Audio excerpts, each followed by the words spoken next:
Hello, everyone. I'm Pastor Wes, pastor at Christ Lutheran Church in Maple Plain.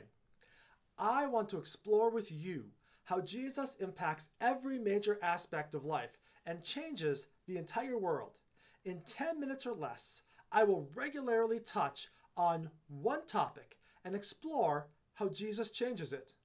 Welcome to Jesus Changes Everything. This week, we will explore how Jesus changes how we treat our neighbor. When I say the word neighbor, what do you think of? Some may think of the person that lives in the house next to them. Others may think of Mr. Rogers, and still others may think of the parable of the Good Samaritan. Well, I'd like to hear what you think. Take a moment, pause the video, and write in the comments below who or what you think of when I say the word neighbor. Whenever Jesus talks about who is our neighbor, he uses the broadest and narrowest use of the term. Our neighbor is the person who lives next door, across the street, or across the world. It also includes people within our own families, such as cousins, parents, children, and spouses. To make a long story short, your neighbor is anyone who is living on planet Earth right now. And Jesus has very specific instructions on how we are to treat everyone living on this earth. The Bible tells us to love our neighbor as ourselves, and whatever you wish that others would do to you, do also to them. It also says, love one another as I, Jesus, have loved you. In fact, over half of the 10 Commandments are aimed at teaching us how to better love our neighbors. The Apostle Paul describes loving our neighbor as fulfilling God's commands. It doesn't even matter if our neighbor is nice to us, as Jesus further expands what it means to love them when he says, love your enemies. Do good to those who hate you. Clearly, how we treat those around us matters greatly to Jesus. So much so that Jesus tells his followers to place the needs of others over their own needs and wants. Can I be real with you for just a second? I can wrap my head around doing good to others and being nice to them, but loving my enemy and placing the needs of others above my own? That's incredibly difficult, for me at least. You see, when I was growing up into adulthood, I had a very defined sense of my own personal rights. Maybe it had something to do with growing up as an only child, or maybe it's just how I was wired. But it is something that has always stuck with me. I always want to be sure that I stand up for myself and I'm not getting taken advantage of, swindled in some way, or treated as a pushover. This may be why, to this day, I still watch the price of every item that gets rung up at Costco, or meticulously check every bill at a restaurant to make sure that I only get charged for what I ordered and nothing else. I just can't stand the thought of being disrespected in any way, and am quick to want to stand up for my own rights.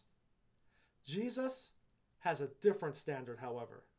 He says that the last shall be first, and the first shall be last.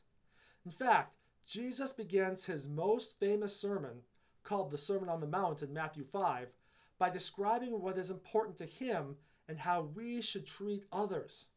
In this sermon, Jesus describes peacemakers and people full of mercy, people ready to put aside their own sense of justice for God's sense of justice and for the sake of their neighbors, even though it may lead to personal hardship. It's almost like Jesus has a different standard, a different goal in mind. He is more concerned with the salvation of all mankind instead of making sure my limited sense of right and wrong is appeased. He also knows that people should be more concerned with others' well-being rather than their own, because that is the only way we can truly coexist with one another. Just think about it. What has fighting for our own small sense of honor gotten us? I mean, look around. People today are angry, They're angry at the grocery store, angry while driving, angry on social media. It just does not seem to take much to set someone off.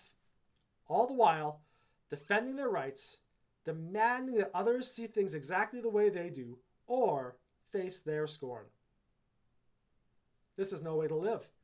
This happens with strangers, co-workers, friends, or should I say ex-friends soon to be, and even in families and marriages. An example of this is that I once had someone tell me that I could either fight to be right or fight to be married, but I couldn't do both. It seems like it is time to see if there is a better way to relate to others, the way that Jesus said.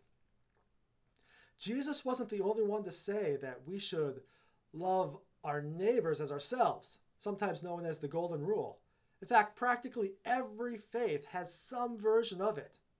The reason is that this Golden Rule is deeply profound and true.